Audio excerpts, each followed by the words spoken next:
joining me right now on the podcast and on video, it's John Meyer, mining analyst, partner at SP Angel. You all right, John? Yeah, all good. Yeah. Well, I want you to say that line again, because that's a good line. We talk, we often talk before we come on, what we're going to talk about companies, news out, stuff like that, any macro issues worth touching on. And we were discussing the lithium price. Think it's going to strengthen because it's been weak for a while now. And you understand there's a huge amount of demand coming forward down the line for battery vehicles. And you said, what did you just say? You said in I 10 years' yeah, I time. said in 10 years' time, everyone will wonder why they ever bothered looking at a combustion engine. And they won't want to do it again because the Well, they had battery to. tech. There's no alternative back in the day, was it? Well, no, funny enough, when they first started making Yeah, cars, actually, you're right. Yeah. yeah, they were electric. They were using lead acid batteries. They were small, they were slow, but it was a pretty close run thing between going for Henry Ford's Model T Ford with a little combustion engine or going for something else with, run by batteries in the way that we're now developing the stuff. Just not lithium ion batteries. They were clearly slow, heavy batteries, in a bit in the, remember the days of the milk float, Justin? Yeah, I was just going to say the same thing. Back in the day where literally people used to get milk delivered, and Billy the Milk was the guy down by us. He's famous around that area, and there were these little electric milk floats. That was back in the late 70s, 80s, and you think where do they go? Because they're obviously good for stop starting, just slow little vehicles, but they obviously did the job. Back then, you never really heard about how they charge those things up because obviously it'd put 'em on charge. You imagine forgetting to charge if you're a milk float guy and thinking, oh, I've got 400 customers' milk on the back of my thing. It's going to go off and my battery's not charged.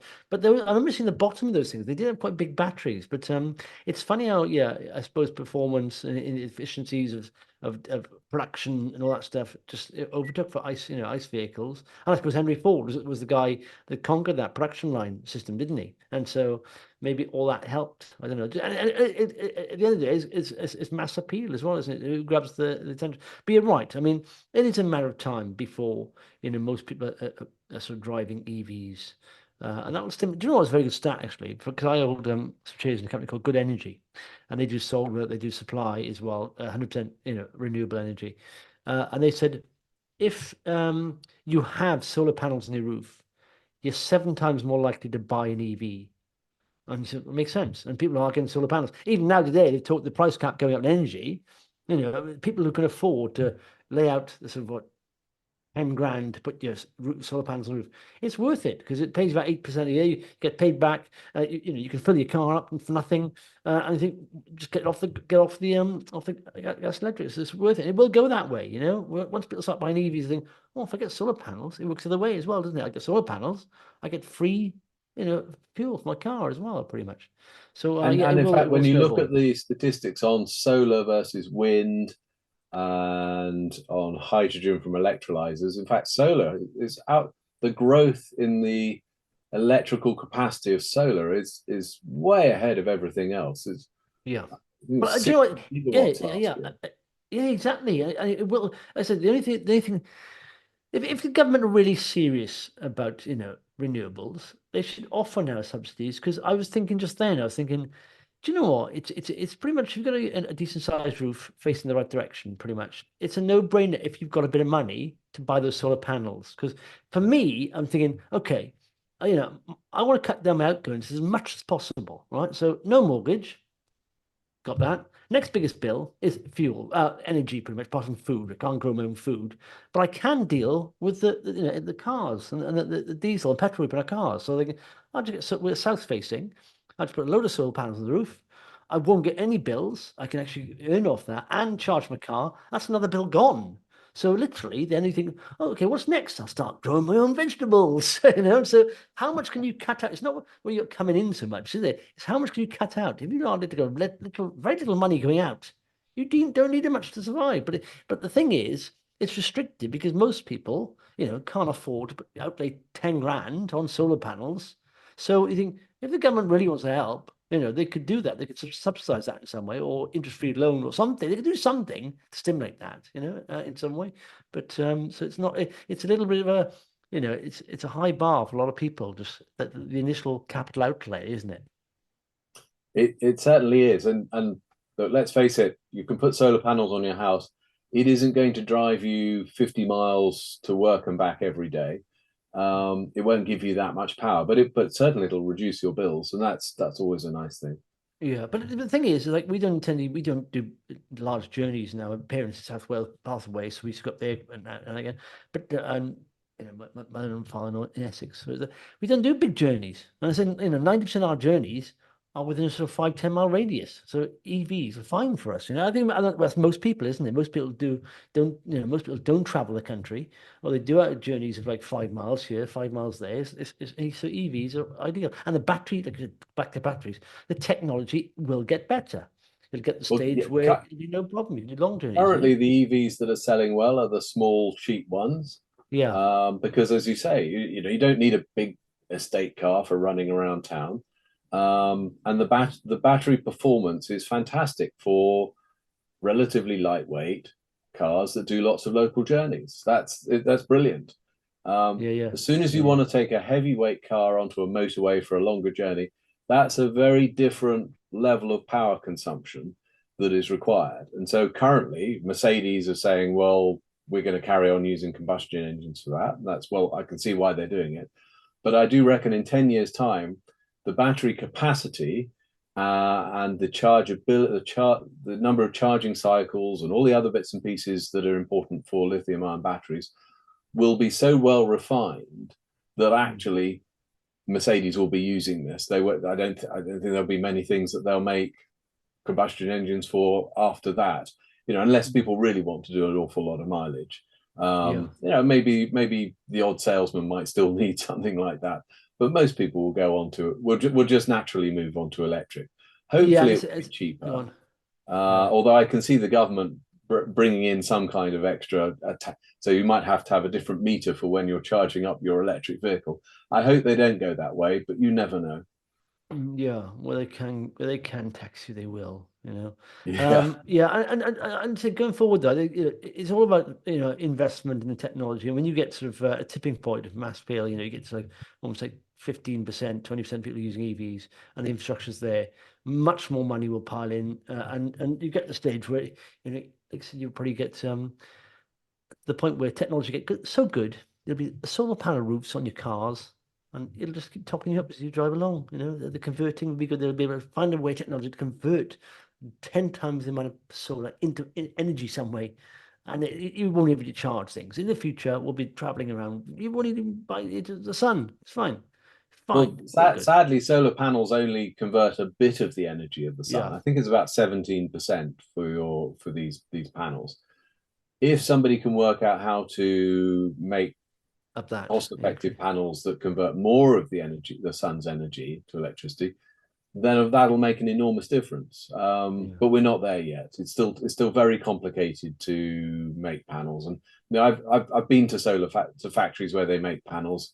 Um, Doing what they do now is quite complex, although they do it extremely well.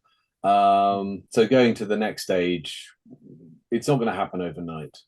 No, well, nothing does. That's the trouble. But when it does, you start noticing slowly. I think actually there's a car. I wonder what China at now, but I think there's a car maker in China now. They're not BYD. It's a different one. I don't know what it was. I read it last week saying that they charge from 0 to 80% in about 10, 15 minutes. And it's beating Tesla and BYD and all that stuff. So you get in Yeah, there, you're getting people break through like that, do that, and that'll be more commonplace. Okay. most of us are never going to do that because you need a lot of power to put into the battery in the first place, and that Mm, means you need a big heavy cable, yeah. and the right sort of charging infrastructure. Yeah, but all you Um, need is drip feeds for your home, small, and then exactly. service stations when you're in desperation, you get these big powerful ones that, poof, give you an extra Yeah. half an hour in 5 minutes or something. Okay, let's talk about China because I keep reading all the time. It is a huge, economy. So many people there. I think 1.6, well, it's been 1.5, 1.8 billion, I've read. But there's stats up this week, right? They've just started. I remember you saying this. when they first stopped doing it. China, back in December, stopped publishing the unemployment rate for their youth because it was so bad. And you think, realize information is power. China, the rulers of China, all the power. No, we'll just take that. Just don't show them the bad news, and it'll cease to exist. No, but they've just started publishing again. Turns out it's not as bad as it was, but they're still at between 16 and 24-year-olds. They are at 17.1% unemployment, and that jumped 4% from June. So it's not good, is it? And you're hearing all these signs from China, and it is like, I mean, I don't know if it's ever going to fall over, but because it's like one of these huge oak trees, even if it is dying, it'll take ages to fall over. And people say, is it okay? I think it's okay. No, no, it's moved a bit. I don't know if it's going to fall down, is it? I don't know. No, it's okay. So what's the deal here? And I've heard that central banks have stopped buying gold, haven't they? Well, I quite like the idea of seeing a little less of the bad news, but Yeah, but you certainly for can't the withhold information just because it well, doesn't suit. It doesn't sing to your tune. You can't go, oh, it's not happy news. We've got to be, our no, government's progressive. It's good. We're doing good things. no, Don't show them bad stuff. you're right there. When we write our research, we want to put it all out there. It's important to put up the Yeah, bad news as well as the good news. yeah, But yeah, look, the China does have a problem with what they call the lay flat generation. These are young people who, for whatever reason, lay flat. They don't really want to get out and work. They don't have the same social security that we do. In fact, they don't really have any social security as far as I'm aware. So I don't quite know how that works for these young guys yeah, or these young people. But so the authorities have quite a lot of issues they have to deal with anyway. So they're very focused on converting their industry into high tech, and they've always been focused on self-sufficiency. So that's what they're really doing. They are trying to rescue their property market because it's in enormous trouble, but that's not a big focus for them right now. They are still they're still trying to they've offered various incentives for local authorities to buy up property that is unsold and help developers finish properties. But in fact, the local authorities don't seem to be doing so much of that right now. So the property market's still a problem, and that means that commodity prices in China they haven't got the same level of demand, and this is why we've seen copper coming out of China into Singapore warehouses and stuff like that, which has depressed prices. We are in what they call the restocking period, and I think that's just really been delayed. And I see you putting up you had the lithium price up there a minute ago. yeah. Let me just look at that. Um, So lithium price. I mean, it's hard to see this because it's quite bitty, but I put it on a line chart, and you can see. Let me get rid of the 50-day moving average there. Right. So So you got the red it's one. not a happy chart, and the price has sunk. This is for spodumene, I assume, or this says lithium futures, but the spodumene price has pulled back a bit. In fact, quite a lot off its high levels, but I'm not sure it should have ever got to such high levels. But we do think that's going to turn around quite soon. There's a number of reasons for it.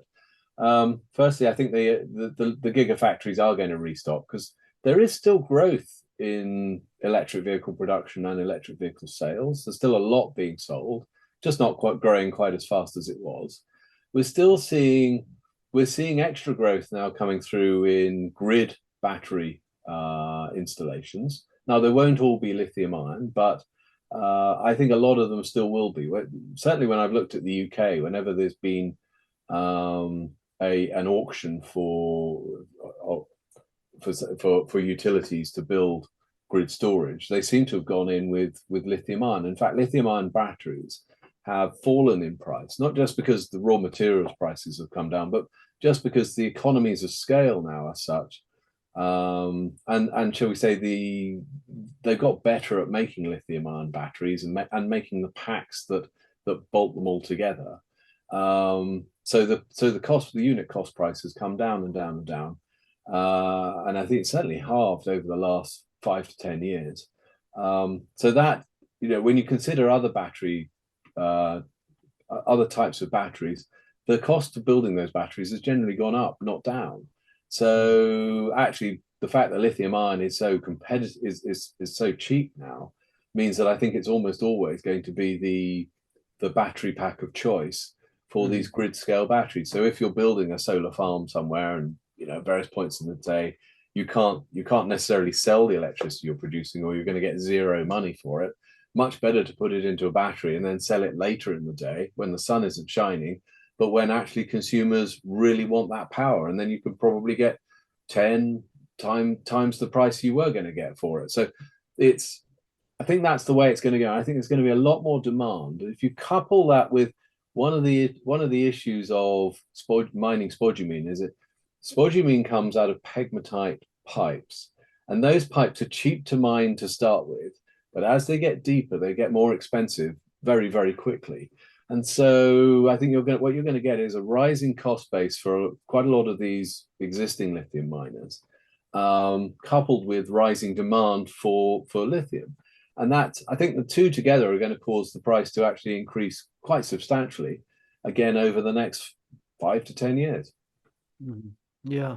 I'm just thinking there, but the idea, wasn't there a startup in China where you take your battery out and just swap it with a charged one? Yes, And Neo do it, and they've got okay. thousands of these battery swap stations, and in fact, they're starting to roll those. They're looking to roll those out of China and into other countries.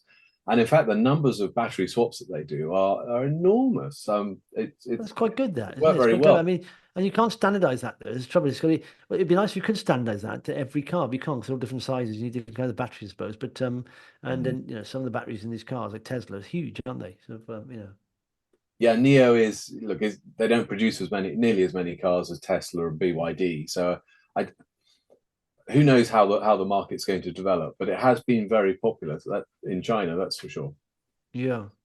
Okay, but so in fact, on the theme of one of our stocks we often talk about, Atlantic Lithium. Uh, what's happening there? Because they are, like I said, in fact, do you know what? I just made me think then, even if because lithium is so cheap, well, at the moment I don't know if it's cheap, but it's relatively so. But obviously the price of lithium is down there and low at the moment.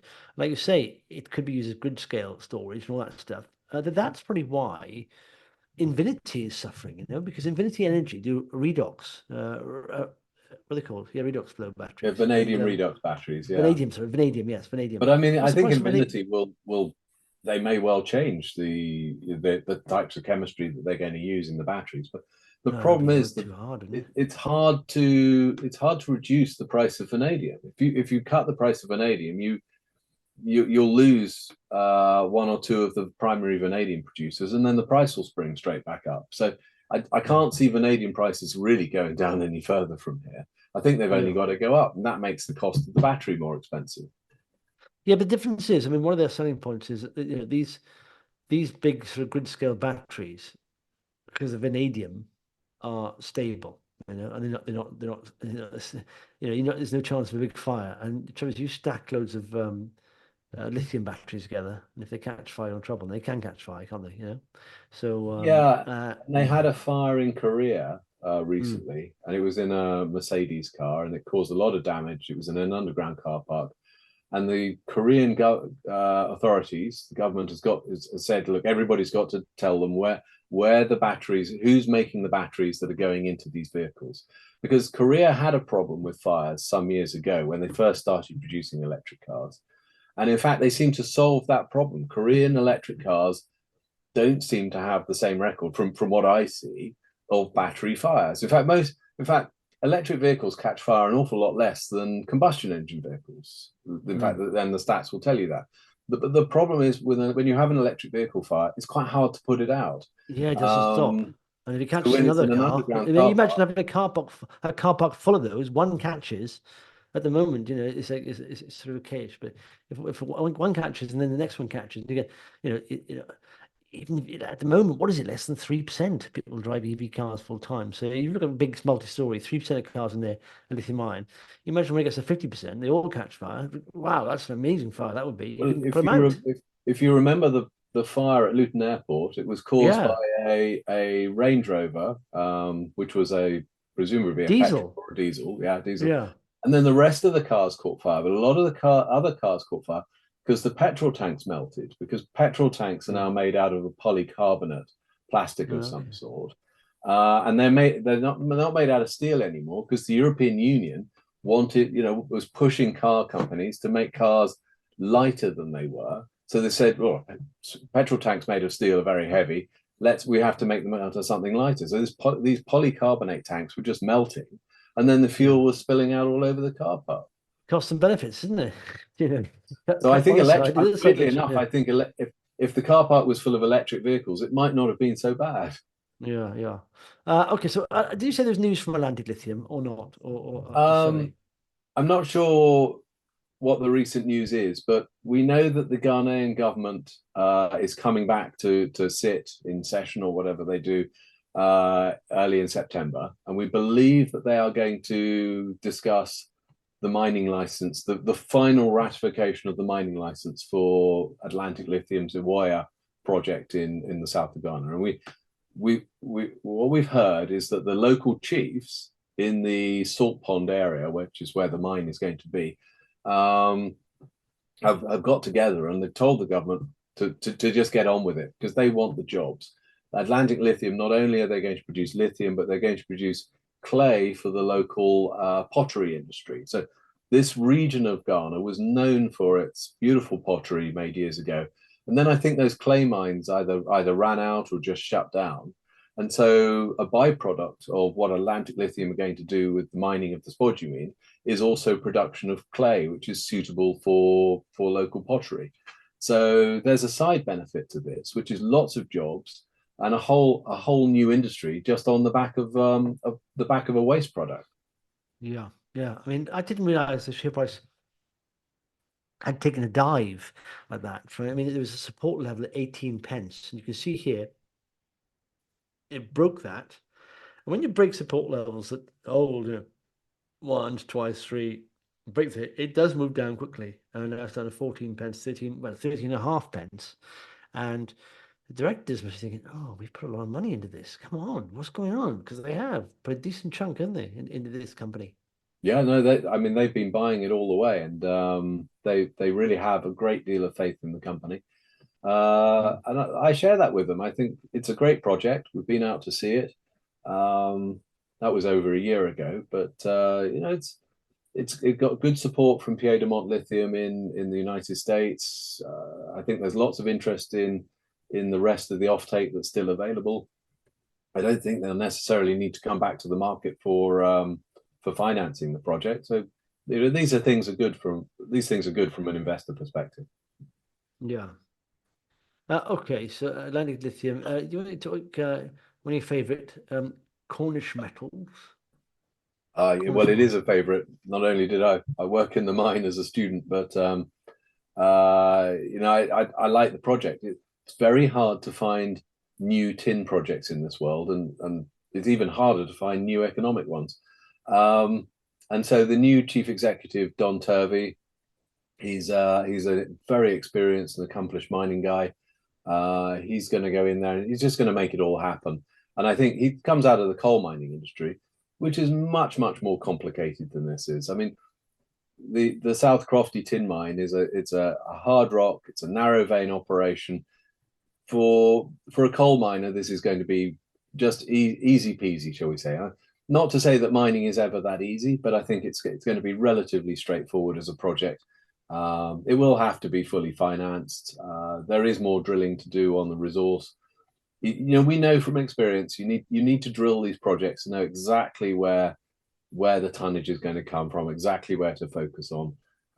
It's always a mistake not to do it. But having worked in the mine, I am confident that there's plenty of tin there. There's certainly a lot more tin with depth that nobody's tested yet, and that'll be relatively easy to drill. And they'll drill it when they get to, when they're able to do that from the underground areas, because it's much cheaper to drill when you're underground. They're still sorting out the shaft. They're just retimbering bits of the shaft that needs a bit of attention. In fact, most of the timbers in the shaft are fine, because although it's been underwater for many years, in fact, it's been underwater since the 90s. That was an anoxic environment, so most of the timber hasn't rotted at all. And in fact, it's made out of a special timber that is extremely hard wearing. Yeah, do you know what? I read a little article on Twitter about Venice. Now it's basically on wooden poles. How do they rot? Because, like I say, there's no oxygen in there, and the place around, so, or because there's lack of oxygen, it doesn't Yeah. rot. So, Mm. yeah, I was surprised. Well, yeah. So, okay, so that's crafty. Do you know what? We haven't spoken for a few weeks, but and last time I looked at this, the share price was looking quite sad. It's having a little bit of life in this, John. Now, isn't it? Back up to 7.5. It went down to like 5.2, but it's almost like it's had a bit of a boost. I think that this is confidence in the new CEO and that he's going to get on with it and make sure that project gets built as fast as they possibly can. Yeah, get on with it. You can see here's yeah, it tried to bounce down here, right? This is a total telling. Bounce down, hit a bit of resistance, fails. It comes up, pops through it, and now it's on it, which is a good sign, which is quite good. It hasn't failed again. It's gone through it, and you often get after a big few days of rise, there's a bit of profit taking coming out, but it's still now on that level. So now that previous resistance may provide some support at 7.7 pence. So And what? the tin price has had a good month. There's a lot of trouble in Myanmar, which produces a bit of tin. It always is Pretty trouble in much a civil Myanmar, isn't war there? going on out there at the moment. Yeah. When Um, is there not trouble in Myanmar? That's the thing. uh, I think there never has been. It's been a peaceful Myanmar, a stable, peaceful Myanmar. In a few minutes, and then some awful things go on. Anyway, let's move on to Kavango. What's happening in Kavango? Kavango shares done well, haven't they, since March? Look at that. Kavango are Six working in two pence areas. They're working. They're points. Hmm. they're drilling to try and find a new copper mine in Botswana, and they're We're also trying to find a producing. copper mine there. Is there a copper Well, mine hidden under the ground? well, looking for a copper project to start with. You mentioned Uh, that, that'd be a good start. You just drill down. There's a mine here. It's literally, it's ready to go. There's workers down here, everything. All right, Lance, how long have you been down here? but they've also got a gold mining operation. At the moment, it's a dumped retreatment operation in Zimbabwe. And I think that's going very well. And the chief executive has moved into Zimbabwe to make sure it all happens in the right way. But they are drilling, I believe they're drilling in Botswana, and I think they're getting quite excited about that. But we'll wait and see what the results have to say. But this is a team that know what they're doing. They've been working in Botswana for some years, so they haven't found anything yet. But my money is certainly on them having a better than evens chance of finding something. So we'll see where it goes. Yeah, let's hope they find that mine, and let's hope the people down there working on it are safe. Have you ever seen Rescue, John? With those children in was it Thailand? I think football team all got lost in caught in the caves, and the flood happened. They were like 2 kilometers in. Have you ever seen that on BBC iPlayer? Not seen that Rescue. one. John, honestly, watch it. I mean, it's a bank holiday weekend. If you're going to sit down, get an iPlayer on, Rescue. Honestly, it's phenomenal. I'll make a Just note. and because what you like about it is that they had all these Taiwanese sort of special forces trying to get in these caves with gushing water coming in and all that. And even though they were Taiwanese seals basically, so they were you'd think they'd be used to the water and all that stuff. They pretty much had no training in cave diving. So they got all these, slim, muscular-looking guys with almost a killer instinct in their eyes. They couldn't handle it. So who did they call in? They called a couple of middle-aged blokes with pot bellies from England because they were literally, you know, cave diving guys and experts and potholers, and it was their hobby. It's terrifying. These guys are terrifying. Pitch black in the water, and if you're just feeling around, you could be stuck in there and die. It was their hobby. And so I think, and they were, this guy was there with them. He said, he said, I know there's 6 guys in the world who are the best at this in the world. And like most of them from England, they're middle-aged guys. And I think Well, they walked funnily in. enough, I, These guys don't look like experts, but it was phenomenal. Just watch it, John. Watch it this weekend, I okay? was Watch actually it. having a beer and a discussion with a guy who does cave diving last week, Insane. and he As a did tell me he hobby. did actually get stuck in a cave a while ago, but Yeah. somebody managed to help him get through the gap. Why would you ever do that? It's like sooner or later you're going to die. You're going to get stuck. No one's going to be around. You It's can't get out. it's Oxygen's right not going up there around. in terms of danger. There's no doubt about Yeah, that. yeah, yeah. But Mm, the fact is, these guys, very unexpected heroes. It's middle-aged mm, guys from England who are potholders. But mm. watch it. But it's phenomenal. You think there's no way these kids can getting out because they show you the logistics of actually trying to get to them, get back, with trying to bring someone with you as well. It's hard enough on your own getting there as an expert. But yeah, watch Ju- it. Justin, while we're Yeah. talking about risk, I need to declare that I am a shareholder in Kavango Resources. That we act as nomad and broker to Cornish Metals, and we also act as nomad and broker to Atlantic Lithium. So I was forgetting to make those declarations. Yeah, yeah, yeah, yeah, absolutely, yes, yes. Well, I do set the start and end. By the way, yeah, I assume everything, everything we talk about, someone's a shareholder in, just assume that. It's the best way forward for anyone listening or watching. Just assume we have an interest in it somewhere. I don't hold any of these shares, but in any podcast I do, just assume. And that way you could think, okay, it's all biased. I'll do my own research because that's what we want you to do. We try and be objective, but sometimes we may be subjective because we may hold stock and maybe a bit enthusiastic. But always assume that because this is information you can use and then use as a basis for ongoing research. Okay, what else are you going to say, John? There's something else you're going to mention. I think Aterian. What's happening Yeah, there? Aterian again. We What do another they one where do? we act as nomad and broker. They are That's because you preparing to know drill them. in The thing Rwanda. is, the reason why you say this is because it's not really promoting your own book because you do your own research of them, but you obviously know these companies a lot better than any other companies. So, Well, we do, and if I yeah. don't say it, I get in trouble with our own compliance and possibly the regulator. So my life would become very difficult. Oh, Um, you imagine getting getting the compliance officer and the regulatory officer come into your office. I can't imagine them being like the Mitchell brothers from EastEnders. Really, can you? Right, Johnny Pitbull, we listen to the podcast. Okay, go on, Aterian. yeah, so Aterian are working in joint venture with Rio Tinto, which is kind of good for a little company like Aterian. Yeah. And the reason why they're there is because in Rwanda there are lots of pegmatite pipes, and pegmatite. In fact, traditionally people have been mining tantalum and tin out of these pegmatite pipes, but quite a lot of them are expected to contain lithium in spodumene, and so that's why Rio Tinto are there. Because although Rio's got a problematic project in Serbia called Jadar, where there's an awful lot of, shall we say, local opposition. And so Rios don't really know if they're going to be able to mine that. They have another project which they bought for 830 million in Argentina called Rincon. But as far as I'm aware, Rincon it's one of these DLE, direct lithium extraction projects. Nobody's got one of those things to work commercially yet, but we're all waiting to see how that technology develops.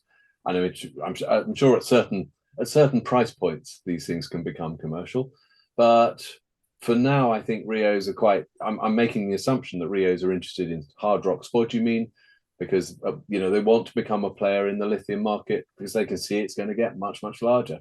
So yes, they're in joint venture in Rwanda, and they're very keen to see what's there. So the company is getting ready to work up plans for its next drill program, and we think that's an interesting thing. On Also at Aterian, they do have exploration in Morocco, which is mainly copper, Mm. and they're doing a little bit of exploration in Botswana, which is for lithium brines. So it's quite well spread out. It's an interesting business. And I think probably the most exciting bit is going to be the joint venture with Rio Tinto for the short term. Yeah. Drilling to commence at Agadiz.